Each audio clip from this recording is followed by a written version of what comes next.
Wednesday, maybe. Happy Wednesday. Is it Wednesday? Maybe. I don't know. Today we are continuing on The Prince and the Pauper by Mark Twain. This Maine is getting dealt with soon. I will not be here tomorrow. Let's just do that off the top. I will not be here tomorrow because I have something going on. And that's that. And then I will be here Friday. Maybe the weekend. We're going to a concert series on the weekend. It's the summer, so life is chaotic and crazy. And deal with it. We are starting with chapter 6. Tom receives instructions. And reading this yesterday, I felt... Did I do an after work stream? I totally did. Yeah, I felt like I was on stage. So Tom receives instructions. Tom was conducted to the principal apartment of a noble suite and made to sit down, a thing which he was loath to do, since there were elderly men and men of high degree about him. He begged them to be seated also, but they only bowed their heads or murmured them, or only bowed their thanks, and murmured them, and remained standing. He would have insisted, but his uncle, the Earl of Hertford, whispered in his ear, "Prithee, insist not, my lord. It is not meet that they sit in thy presence."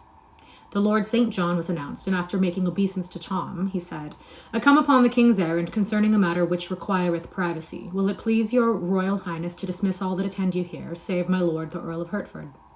Observing that Tom did not seem to know how to proceed, Hertford whispered him to make a sign with his hand, and not trouble himself to speak unless he chose. When the waiting gentleman had retired, Lord St. John said, "His Majesty commandeth that for due and weighty reasons of state, the Prince's grace shall hide his infirmity in all ways that be within his power, till it be past, and he be as he was before. To wit, that he shall deny to none that he is the true prince and heir to England's greatness, that he shall uphold his princely dignity, and shall receive, without word or sign of protest, that reverence and observance which unto it do appertain of right and ancient usage, that he shall cease to speak to any of that lowly birth and life his malady hath conjured out of the unwholesome imaginings of o'erwrought fancy, that he shall strive with diligence to bring unto his memory again those faces which he was wont to know, and where he faileth he shall hold his peace, neither betraying by semblance of surprise or other sign that he hath forgot, that upon occasions of state, whensoever any matter shall perplex him as to the thing he should do or the utterance he should make, he shall show naught of unrest to the curious that look on, but take advice in the matter of the Lord Hertford, or my humble self, which are commanded to the king to be upon this service and close to call till this commandment be dissolved." Wow. "Thus saith the king's majesty, who sendeth greeting to your royal highness, and prayeth that God will of his mercy quickly heal you, and have you now and ever in his holy keeping." Like a pastor. Sorry, something going on out there. I feel like a pastor. The Lord St. John made reverence and stood aside. Tom replied resignedly, "The king hath said it. None may palter with the king's command, or fit it to his ease, where it doth chafe with deft evasions. The king shall be obeyed." Lord Hertford said, "Touching the king's majesty ordainment concerning books and such like serious matters, it may peradventure please your highness to ease your time with lightsome entertainment, lest you go wearied to the banquet and suffer harm thereby." Tom's face showed inquiring surprise, and a blush followed him when he saw Lord St. John's eyes bent sorrowfully upon him. His lordship said, "Thy memory still wrongeth thee, and thou hast shown surprise, but suffer it not to trouble thee, for 'tis a matter that will not bide, but depart with thy mending malady. My lord of Hertford speaketh to the city's banquet, which the king's majesty did promise, some 2 months flown, your highness should attend. Thou recallest it now?" "It grieves me to confess it has indeed escaped me," said Tom in a hesitating voice, and blushed again. At this moment the Lady Elizabeth and the Lady Jane Grey were announced. The two lords exchanged significant glances, and Hertford stepped quickly toward the door. As the young girls passed him, he said in a low voice, "I pray ye, ladies, seem not to observe his humours, nor show surprise when his memory doth lapse. It will grieve you to note how it doth stick at every trifle." Meantime, Lord St. John was saying in Tom's ear, "Please you, sir, keep diligently in mind his majesty's desire. Remember all thou canst. Seem to remember all else. Let them not perceive that thou art much changed from thy wont, for thou knowest how tenderly thy old playfellows bear thee in their hearts, and how 'twould grieve them. Art willing, sir, that I remain, and thine uncle?" Tom signified assent with a gesture and a murmured word, for he was already learning, and in his simple heart was resolved to acquit himself as best he might according to the king's command. In spite of every precaution, the conversation among the young people became a little embarrassing at times. More than once, in truth, Tom was near to breaking down and confessing himself unequal to his tremendous part, but the act of the Princess Elizabeth saved him, or a word from one or the other of vigilant lords, thrown in apparently by chance, had the happy same effect. Once the little Lady Jane turned to Tom and dismayed him with this question. "Hast paid thy duty to the Queen's Majesty today, my lord?" Tom hesitated, looked distressed, and was about to stammer out something at hazard when Lord St. John took the word and answered for him with easy grace of a courtier accustomed to encounter delicate difficulties and be ready for them. I might sneeze.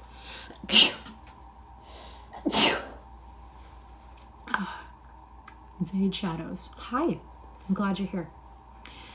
He hath indeed, madam, and she did greatly hearten him, as touching his majesty's condition. Is it not so, your highness? Tom mumbled something that stood for assent, but felt that he was getting upon dangerous ground. Somewhat later it was mentioned that Tom was to study no more at present, whereupon her little ladyship exclaimed, "'Tis a pity, 'tis a pity! Thou wert proceeding bravely, but bide thy time in patience, it will not be for long. Thou'lt yet be graced with learning like thy father, and make thy tongue master of as many languages as his, good my prince." "My father!" cried Tom, off his guard for the moment. "I trow he cannot speak his own, so that any but the swine that kennel in the styes may tell him his meaning, and as for learning of any sort soever—" He looked up and encountered a solemn warning in my Lord St. John's eyes. He stopped, blushed, then continued low and sadly, "Ah, my malady persecuteth me again, and my mind wandereth. I meant the king's grace, no irreverence." "We know it, sir," said Princess Elizabeth, taking her brother's hand between her two palms, respectfully but caressingly. "Trouble not thyself as to that. The fault is none of thine, but thy distempers." "Thou art a gentle comforter, sweet lady," said Tom gratefully, "and my heart moveth me to thank thee for it, and I may be so bold." Once the giddy little Lady Jane had fired a simple Greek phrase at Tom. The Princess Elizabeth's quick eye saw by the serene blankness on the target's front that the shaft was overshot, so she tranquilly delivered a return volley of sounding Greek on Tom's behalf, then straightway changed the talk to other matters. Time wore on pleasantly and likewise smoothly on the whole. Snags and sandbars grew less and less frequent, and Tom grew more and more at his ease, seeing that all were so lovingly bent upon helping him and overlooking his mistakes. When it came out that the little ladies were to accompany him to the Lord Mayor's banquet in the evening, his heart gave a bound of relief and delight, for he felt that he should not be friendless now among the multitude of strangers, whereas, an hour earlier, the idea of their going with him would have been an insupportable terror to him. Tom's guardian angels, the two lords, had had less comfort in the interview than the other parties to it. They felt much as if they were piloting a great ship through a dangerous channel, that they were on constant alert and found their office no child's play. Wherefore, at last, when the ladies' visit was drawing to a close and the Lord Guilford Dudley was announced, they not only felt that their charge had been sufficiently taxed for the present, but also that they themselves were not in the best condition to take their ship back and make their anxious voyage all over again. So they respectfully advised Tom to excuse himself, which he was very glad to do, although a slight shade of disappointment might have been observed upon my Lady Jane's face when she heard the splendid stripling denied admittance. There was a pause now, a sort of waiting silence which Tom could not understand. He glanced at Lord Hertford, who gave him a sign, but he failed to understand that also. The ready Elizabeth came to the rescue with her usual easy grace.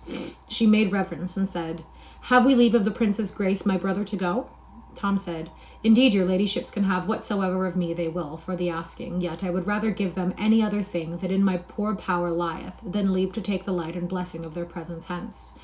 Give ye good den, and God be with ye." Then he smiled inwardly at the thought. "'Tis not for naught I have dwelt but among princes in my reading, and taught my tongue some slight trick of their broidered and gracious speech withal." When the illustrious maidens were gone, Tom turned wearily to his keepers and said, "May it please your lordships to grant me leave to go into some corner and rest me?" Lord Hertford said, "So please your highness, it is for you to command, it is for us to obey. That thou shouldst rest is indeed a needful thing, since thou must journey to the city presently." He touched a bell, and a page appeared, who was ordered to desire the presence of Sir William Herbert.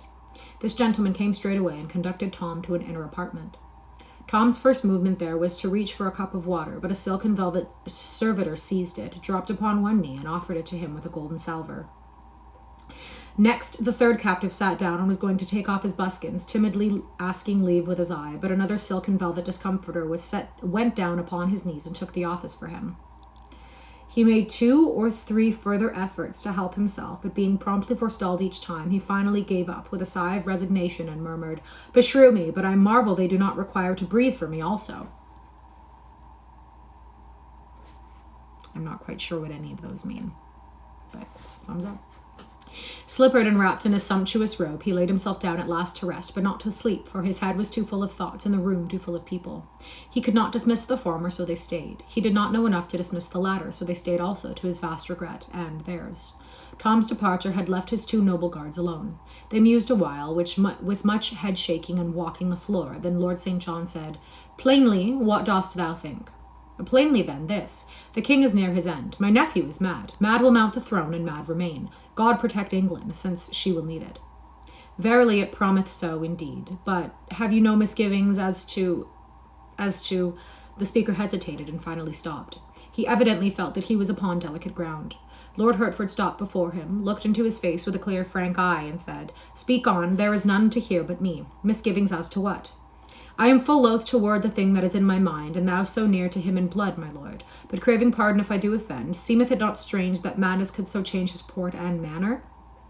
Not but that his port and speech are princely still, but that they differ, in one unweighty trifle or another, from what his custom was aforetime. Seemeth it not strange that madness should filch from his memory his father's very lineaments, the customs and observances that are his due from such as to be about him, and leaving him his Latin, strip him of his Greek and French? My lord, be not offended, but ease my mind of its disquiet, and receive my grateful thanks. It haunteth me, him saying he was not the prince, and so... Peace, my lord, thou utterest treason. Hast forgot the king's command? Remember, I am party to thy crime, if I but listen." St. John paled and hastened to say, "I was in fault, I do confess it. Betray me not. Grant me this grace out of thy courtesy, and I will neither think nor speak of this thing more. Deal not hardly with me, sir, else I am ruined." "I am content, my lord.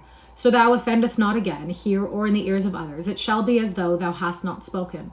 But thou needst not have misgivings. He is my sister's son. Are not his voice, his face, his form familiar to me from his cradle? Madness can do all the odd conflicting things thou seest in him and more. Dost not recall how that the old Baron Marley, being mad, forgot the favour of his own countenance that he had known for 60 years, and held it was another's, nay, even claimed he was the son of Mary Magdalene, and that his head was made of Spanish glass, and, sooth to say, he suffered none to touch it, lest by mischance some heedless hand might shiver it? Give thy misgivings easement, good my lord. This is the very prince. I know him well, and soon will be thy king. It may advantage thee to bear this in mind, and more dwell upon it than the other." After some further talk, in which the Lord St. John covered up his mistake as well as he could by repeated protests that his faith was thoroughly grounded now, and could not be assailed by doubts again, the Lord Hertford relieved his fellow keeper and sat down to keep watch and ward alone. He was soon deep in meditation, and evidently the longer he thought, the more he was bothered. By and by he began to pace the floor and mutter, "Tush, he must be the prince. Will any be in all the land maintain there can be 2, not of one blood and birth, so marvellously twined? And even were it so, 'twere yet a stranger miracle that chance should cast the one into the other's place. Nay, 'tis folly. Folly. Presently, he said, now were he impostor and called himself prince, look you, that would be natural, that would be reasonable. But lived ever an impostor yet, who being called prince by the king, prince by the court, prince by all, denied his dignity and pleaded against his exaltation? No, by the soul of Saint Swithin? No, this is the true prince gone mad. Chapter 7. These chapters are done by Roman numerals, so just takes a little bit. Chapter 7. Tom's first royal dinner. Somewhat after 1 in the afternoon, Tom resignedly underwent the ordeal of being dressed for dinner. He found himself as finely clothed as before, but everything different, everything changed from his ruff to his stockings. He was presently conducted with much state to a spacious and ornate apartment, where a table was already set for one. Its furniture was all of massy gold, and beautified with designs which well nigh made it priceless, since they were the work of Benvenuto.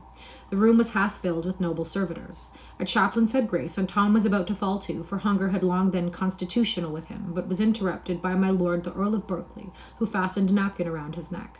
For the great post of diaperers to the Prince of Wales was hereditary in this nobleman's family. Tom's cupbearer was present and forestalled all his attempts to help himself to wine. The taster to His Highness the Prince of Wales was there also, prepared to taste any suspicious dish upon requirement, and run the risk of being poisoned. He was only an ornamental appendage at this time, and was seldom called upon to exercise his function, but there had been times, not many generations past, when the office of taster had its perils and was not a grandeur to be desired. Why they did not use a dog or a plumber seemed strange, but all the ways of royalty are strange. My Lord Darcy, first groom of the chamber, was there, to do goodness knows what, but there he was. Let that suffice. The Lord Chief Butler was there and stood behind Tom's chair, overseeing the solemnities, under command of the Lord Great Steward and the Lord Head Cook, who stood near. Tom had 384 servants besides these, but they were not all in that room, of course, nor the quarter of them. Neither was Tom aware yet that they existed. All those that were present had been well drilled within the hour to remember that the prince was temporarily out of his head, and to be careful to show no surprise at his vagaries. These vagaries were soon on exhibition before them, but they only moved their compassion and their sorrow, not their mirth. It was a heavy affliction to them to see the beloved prince so stricken. Poor Tom ate with his fingers mainly, but no one smiled at it, yes, or even seemed to observe it. He inspected his napkin curiously and with deep interest, for it was of a very dainty and beautiful fabric, and then said with simplicity, "Prithee take it away, lest in mine unheedfulness it be soiled." The hereditary diaperer took it away with reverent manner and without a word or protest of any sort. Tom examined the turnips and the lettuce with interest, and asked what they were, and if they were to be eaten, for it was only recently that men had begun to raise these things in England in place of importing them as luxuries from Holland. I'll grab some water. Can you imagine life in a castle? I cannot. His question was answered with grave respect and no surprise manifested. When he had finished his dessert, he filled his pockets with nuts, but nobody appeared to be aware of it or disturbed by it. But the next moment he was himself disturbed by it and showed discomposure, for this was the only service he had been permitted to do with his own hands during the meal, and he did not doubt that he had done a most improper and unprincely thing. At that moment the muscles of his nose began to twitch, and the end of that organ to lift and wrinkle. This continued, and Tom began to evince a growing distress. He looked appealingly, first at one, then another of the lords about him, and tears came into his eyes. They sprang forward with dismay in their faces, and begged to know his trouble. Tom said with genuine anguish, "I crave your indulgence. My nose itcheth cruelly. What is the custom and usage in this emergence? Prithee speed, for 'tis but a little time that I can bear it." None smiled, but all were sore perplexed, and looked one to the other in deep tribulation for counsel. But behold, here was a dead wall, and nothing in English history to tell how to get over it. The master of ceremonies was not present. There was no one who felt safe to venture upon this uncharted sea, or risk the attempt to solve this solemn problem. Alas, there was no hereditary scratcher. Meantime, the tears had overflowed their banks and began to trickle down Tom's cheeks. His twitching nose was pleading more urgently than ever for relief. At last, nature broke down the barriers of etiquette. Tom lifted up an inward prayer for pardon if he was doing anything wrong, and brought relief to the burdened hearts of his court by scratching his nose himself. His meal being ended, a lord came and held before him a broad, shallow golden dish with fragrant rose water in it, to cleanse his mouth and fingers with, and my lord, the hereditary diaperer, stood by with a napkin for his use. Tom gazed at the dish a puzzled moment or two, then raised it to his lips and gravely took a draught. Then he returned it to the waiting lord and said, "Nay, it likes me not, my lord. It hath a pretty flavour, but it wanteth strength." This new eccentricity of the prince's ruined mind made all the hearts about him ache, but the sad sight moved none to merriment. Tom's next unconscious blunder was to get up and leave the table just when the chaplain had taken a stand behind his chair, and with uplifted hands and closed uplifted eyes was in the act of beginning the blessing. Still, nobody seemed to perceive that the prince had done a thing unusual. By his own request, our small friend was now conducted to his private cabinet and left there alone to his own devices. Hanging upon hooks in the oaken wainscoting were the several pieces of a suit of shining steel armor, covered all over with beautiful designs exquisitely inlaid with gold. This martial panoply belonged to the true prince, a recent present from Madame Parr the Queen. Tom put on the greaves, the gauntlets, the plumed helmet, and such other pieces as he could don without assistance, and for a while was minded to call for help and complete the matter, but bethought him of the nuts he had brought away from dinner, and the joy it would be to eat them with no crowd to eye him, and no grand hereditaries to pester him with undesired services. So he restored the pretty things to their several places, and soon was cracking nuts and feeling almost naturally happy for the first time since God for his sins had made him a prince. When the nuts were all gone, he stumbled upon some inviting books in a closet, among them one about the etiquette of the English court. This was a prize. He lay down upon a sumptuous divan and proceeded to instruct himself with honest zeal. Let us leave him there for the present. Yo, yo, yo. Hi. Chapter 8. The Question of the Seal. About 5 o'clock, Henry VIII woke up out of an unrefreshing nap and muttered to himself, Troublous dreams. Mine end is now at hand, so say these warnings, and my failing pulses do confirm it. Presently a wicked light flamed up in his eye, and he muttered, Yet will not I die till he go before. His attendants, perceiving that he was awake, one of them asked his pleasure concerning the Lord Chancellor, who was waiting about. Admit him, exclaimed the king eagerly. The Lord Chancellor entered and knelt by the king's couch, saying, I have given order, and, according to the king's command, the peers out of the realm in their robes do now stand at the bar of the house, where, having confirmed the Duke of Norfolk's doom, they humbly wait his majesty's further pleasure in the matter. The king's face lit up with a fierce joy. Said he, Lift me up. In mine own person will I go before my parliament, and with mine own hand will I seal the warrant that rids me of... His voice failed. An ashen pallor swept the flush from his cheeks, and the attendants eased him back upon the pillows and hurriedly assisted him with restoratives.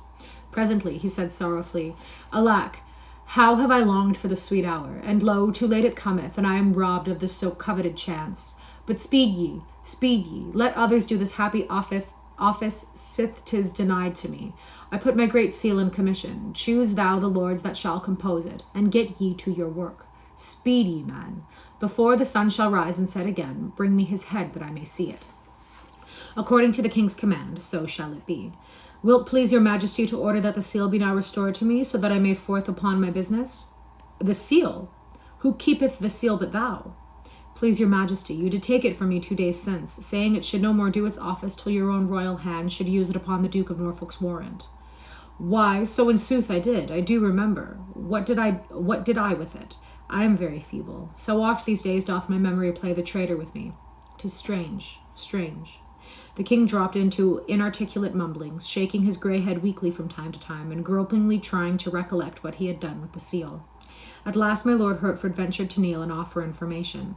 Sire, if I may be so bold, here be several that do remember with me how that you gave the great seal into the hands of his highness the Prince of Wales to keep it against that day that... True, most true, interrupted the king. Go fetch it. Go, time flieth. The Lord Hertford flew to Tom, but returned to the king before very long, troubled and empty-handed. He delivered himself to this effect. It grieveth me, my lord the king, to bear so heavy and unwelcome tidings, but it is the will of God that the prince's affliction abideth still, and he cannot recall to mind that he received the seal. So came I quickly to report, thinking it were waste of precious time, and little worth withal, that any should attempt to search that long array of chambers and saloons that belong unto his royal height. A groan from the king interrupted the lord at his point.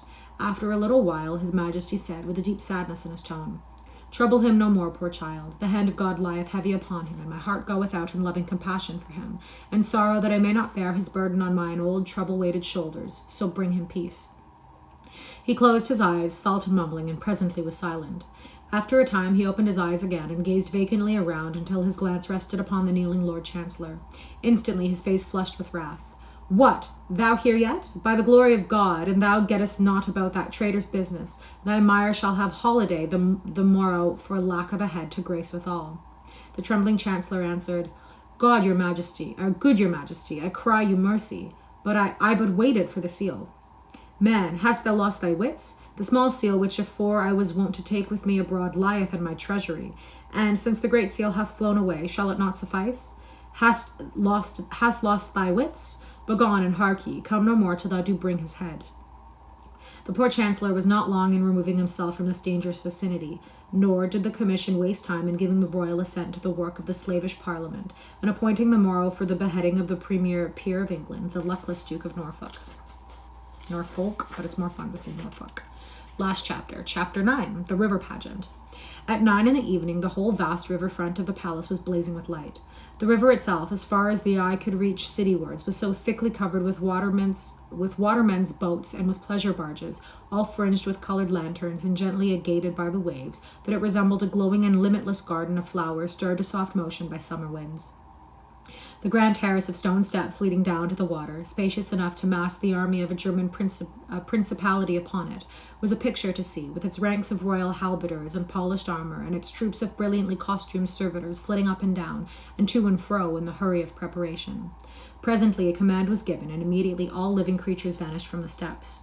Now the air was heavy with the hush of suspense and expectancy.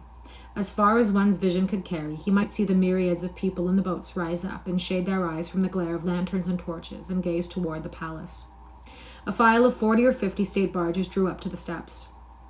They were richly gilt, and their lofty prows and sterns were elaborately carved.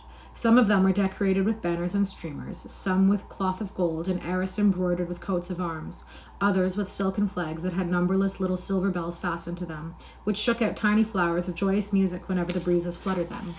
Others of yet higher pretensions, since they belonged to nobles in the prince's immediate service, had their sides picturesquely fenced with shields gloriously emblazoned by armorial bearings.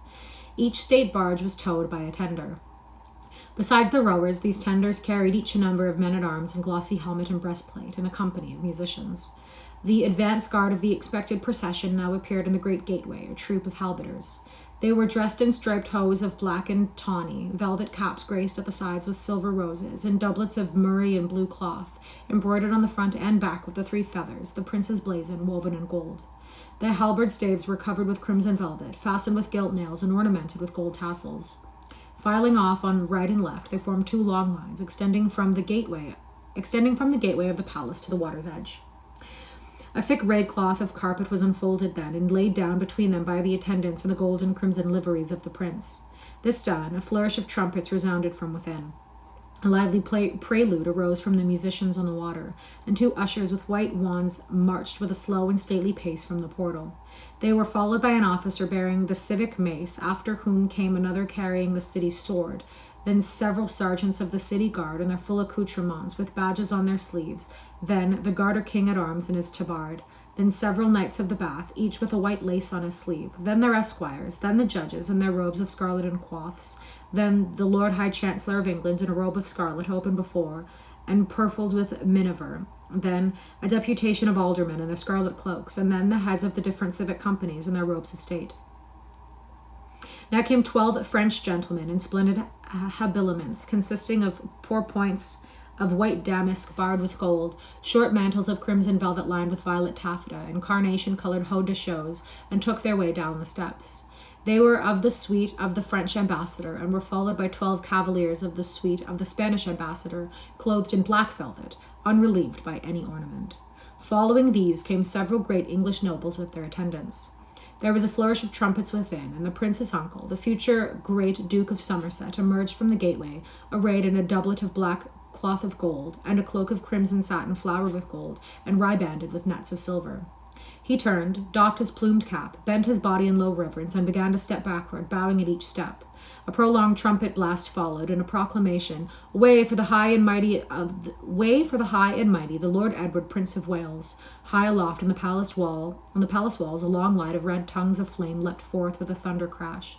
The massed world on the river burst into a mighty roar of welcome, and Tom Canty, the cause and hero of it all, stepped into view and slightly bowed his princely head.